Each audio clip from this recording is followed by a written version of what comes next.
Halo guys, balik lagi bersama gua di channel Rariwise. Oke, jadi di video kali ini gua bakal bahas alasan series Z menjadi series yang terbaik, terlebih lagi di era Reiwa.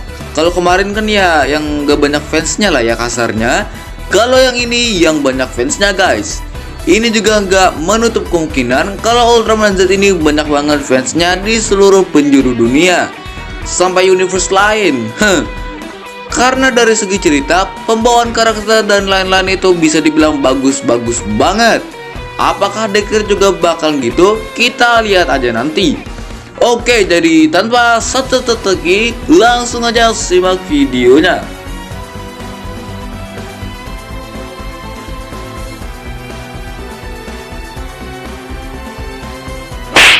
Oke, untuk pembahasan kali ini, alasan-alasan yang ada di pembahasan kali ini itu nggak ngambil dari fandom, Wikipedia, dan lain-lain lah ya.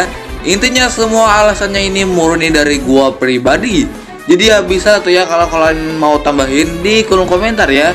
Dipersilakan aja. Atau juga ada yang kurang atau yang salah, ya bisa juga kalian tambahkan di kolom komentar. Oke, ini dia pembahasannya.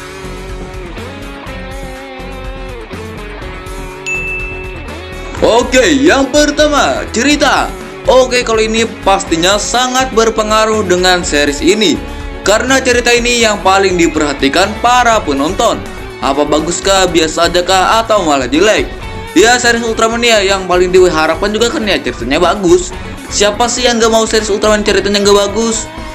Jadi di series Z ini kita dibawakan dengan cerita yang sangat wah lah ya bisa dibilang. Dimana ya untuk fase-fase ceritanya ya bisa dibilang sedang aja, nggak cepet-cepet gimana gitu ya. Sampai episode terakhir juga tetap konsisten begitu. Tapi mungkin kalau dari kalian mungkin ada yang kurang kali ya. Ya pasti lah ya series Tokusatsu ada naik turunnya. Tapi yang biasanya orang benci episode recap sih ya. Jelas wey. Apalagi minggu ini Decker episode recap ya kan. Balik lagi ke pembahasan. Jadi yang paling berperan penting kenapa series Z ini jadi series terbaik ya karena ceritanya bagus. Dan cerita dari Ultraman Z ini ditulis oleh Kota Fukihara. Tapi beliau ini sudah meninggal. Apalagi beliau ini meninggal sebelum series Z ini tayang. Sayang banget sih ya. Tapi Ultraman Z yang ceritanya telah beliau tulis, Ultraman Z pun menjadi Ultraman yang terbaik di era Reiwa. Apalagi sampai dapat penghargaan loh ya. Coba aja Kota Fukihara masih hidup. Kalau nulis cerita Ultraman lain, the best ya. Yang kedua, pasukan tempur. Untuk ini juga bisa dibilang buat nostalgia lah ya buat penonton Ultraman yang lama. Dimana sudah beberapa tahun pasukan tempur vakum ya. Dan di akhirnya di series Z ditampilkan lagi. Walaupun di series Ultraman Taiga juga udah ada, tapi ya yang sebelumnya lagi kan ya nggak ada. Uniknya lagi, alat tempur yang ada di sini bukanlah pesawat, melainkan robot, kayak Scavenger, Windam, dan lain-lain. Dan dijamin kalau pakai pesawat sih tambah nostalgia banget ya. Yang terakhir pasukan tempur yang ada pesawatnya series X deh kalau nggak saya. Dan itu bisa dibilang udah 5 tahun lebih lah ya, nggak ada pesawat tempur lagi di series Ultraman. Apalagi kan bisa dibilang pesawat tempur awalnya juga menjadi ciri khas series Ultraman. Tapi ya sekarang ya dihilangin. Tapi syukurnya sekarang ditampilkan lagi, yaitu di series Ultraman Trigger dan juga Ultraman Decker. Mantap. Tapi kenapa di series Z tidak memakai konsep pesawat tempur lagi? Ini cuman teori gua aja ya. Seperti yang kita tahu, di sini yang jadi director dari series Z ini adalah Kiyotaka Taguchi. Dan Kiyotaka Taguchi ini juga ingin mengembalikan pasukan tempur lagi, tapi dengan alat tempur yang berbeda lagi, yaitu dengan robot. Ya bisa dibilang membuat hal yang baru lah ya. Dan robot tempur yang telah dibuat ada 4, yaitu Scavenger, Windam, Kingjo, Storage Custom, dan Ultroid Zero. Tapi untuk Ultroid Zero ya begitulah. Jadi ya sekarang cuma 3 aja. Yang ketiga, sisi emosional. Oke, untuk ini kalian mungkin pasti setuju lah ya, mungkin. Karena menurut gua, sisi emosional dari Ultraman Z ini tuh dapat banget. Contohnya nih ya, kayak pas di episode 11 dan 12, ya kalau nggak salah ya intinya pas ngelawan Grigio apa itu ya? Ya lupa lah ya. Dimana kan di situ Haruki kayak nggak tegaan banget buat bunuh Kaiju. Pas tahu kaijunya lagi ini itu langsung ya intinya kayak gitu loh ya. Dimana juga di sini kesan emosionalnya dapat banget. Karena gua sebagai penonton itu ya greget banget lah yang ngeliat si Haruki yang pas lagi cekcok gitu ya kan. Kalau dari kalian gimana nih ya?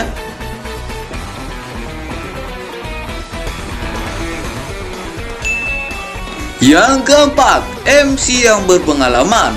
Oke, seperti yang kalian tahu, MC di series ini adalah Haruki Natsukawa dan juga Ultraman Z pastinya ya. Kita bakal bahas untuk Ultraman Z-nya.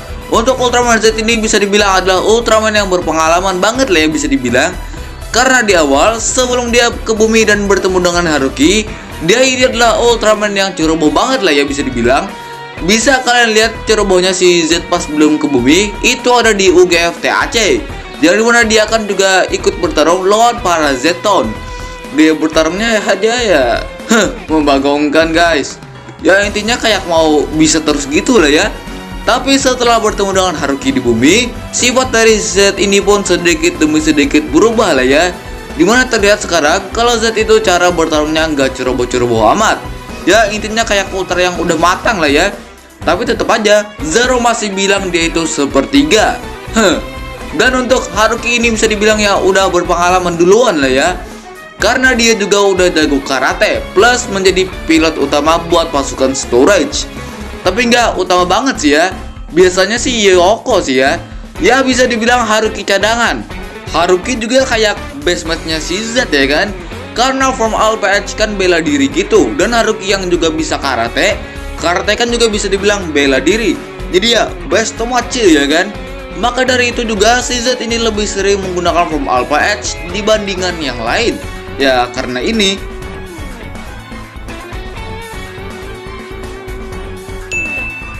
Yang kelima, Ultra yang comeback. Oke, untuk Ultra yang comeback ini kalian tahu lah ya siapa-siapa aja. Yaitu ada Git, Zero dan juga S plus Juggler. Dimana juga mereka yang comeback ini berpengaruh juga lah ya untuk cerita dari series Z ini. Gak cuma buat fans series aja asal-asalan comeback ya kan. Tapi ada alasan juga kayak Zero dan Git. Mereka kan comeback juga bukan hanya karena Devil Splinter, Gil Valis dan karena Belial aja. Tapi juga karena series Z ini adalah anniversary dari 10 tahun dari Ultraman Zero ini. Makanya juga si Z ini juga ada hubungannya dengan Ultraman Zero. Ya karena si Z ini adalah anniversary 10 tahun dari anak Diamond. Dan untuk Cheat, kenapa dia comeback? Ya kan dia ada hubungannya dengan si Zero ya kan. Apalagi Zero jadi second Ultra buat di series Git ya kan. Untuk Juggler ya gak tau lah tuh ya. Entah sesat atau jadi pengembara kayak gaya. Ya gak tahu juga. Juggler ini bisa dibilang kejutan juga sih ya. Karena ya kemunculannya yang gak diduga-duga. Tapi di episode 1 sih gue udah ngira-ngira ya kalau dia ini emang Juggler. Pas di episode 2 juga diperkuat lagi. Dan ya pas di episode 5 jelas dah ya. Untuk apa hubungannya Juggler ini ya comeback di series Z ini ya gue juga kurang tahu.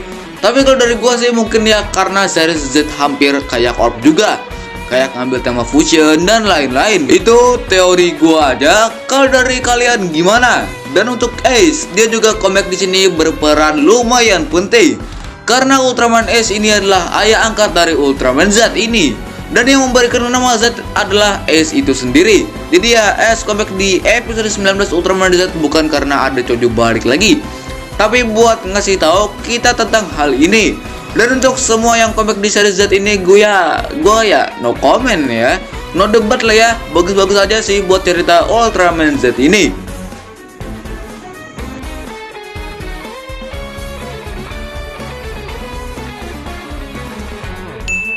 Yang keenam, Form.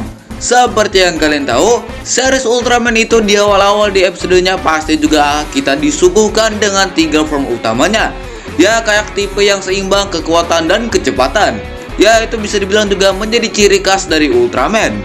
Dan untuk series Z ini juga pastinya kita disuguhkan dengan 3 form utamanya di awal cerita dari series ini, seperti Alpha Edge, Beta Smash dan juga Gamma Future. Tapi yang gue bahas di sini cara pendapatannya atau cara mendapatkan form ini dari episode berapa dan episode ini. Ya gimana ya? Ya gitulah ya. Ya simak terus videonya. Dimana si Z ini hampir mendekati 10 episode baru ketiga form utamanya ini dihadirkan. Dan ini kalau dari gua sih bagus. Kenapa? Bukannya gua nggak mau formnya ini lambat debut ya, mau cepet. Cuman kalau makin lambat ceritanya juga jadi rapi.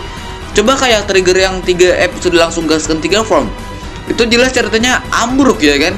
Kayak episode pertama masalahnya aja banyak banget. Kayak Carmilla lah, sejarah 30 juta tahun yang lalu, Ultraman Trigger, Silker Arms, dan lain-lain. Dan series Ultraman kan cuma 24 menitan. Mau nambah masalah yang sebanyak itu ke dalam satu episode, ya emang itu mau ngelawak apa? Dan look Decker juga ini lumayan rapi, karena perlu 5 episode baru bisa menampilkan 3 form utamanya. Dimana satu episode flash type ya kan, terus episode satu yang lagi adalah flash type lagi. Maksudnya kayak gini juga ya, supaya buat ceritanya rapi dan juga bertujuan untuk menampilkan kemampuan form Ultraman itu masing-masing. Gue jamin di episode 6 form yang dipakai Decker bisa miracle type lagi nih ya. Minggu depan baru episode 6 guys.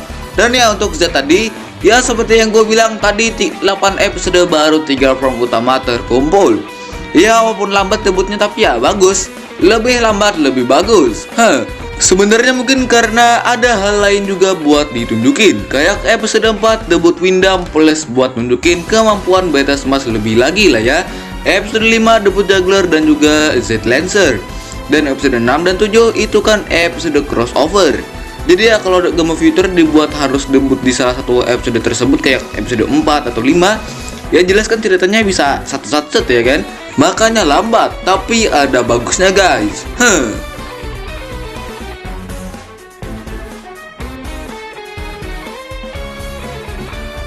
Oke guys, cuman segitu aja yang bisa gue bahas di video kali ini. Gimana menurut kalian? Jika ada yang salah di salah satu pembahasan ya koreksi aja lah ya. Dan kalau ada yang kalian ingin tambahkan, ya silahkan aja tulis di kolom komentar. Untuk bahas Decker apa enggak di episode kali ini kayaknya enggak deh ya, kayaknya. Ya lumayan lah ya buat gue istirahat dulu. Sebenarnya cuma episode recap. Ya balik Maruru ya udah, terus apalagi yang dibahas. Ya mungkin kalau review ya bisa lah ya teman ya. Mungkin kalau gue nggak bahas berarti gue ya buat istirahat aja. Oke guys, jadi jangan lupa like, share, komen, dan subscribe agar kalian tidak ketinggalan video-video baru dari channel Rai Revise. Jika ada kesalahan dalam video ini mohon maaf dan silahkan dikoreksi di kolom komentar. Dan jika yang kalian ingin request silahkan ditulis di kolom komentar atau DM gua di Instagram. Oke guys, see you next again in Ultraman World. Bye bye.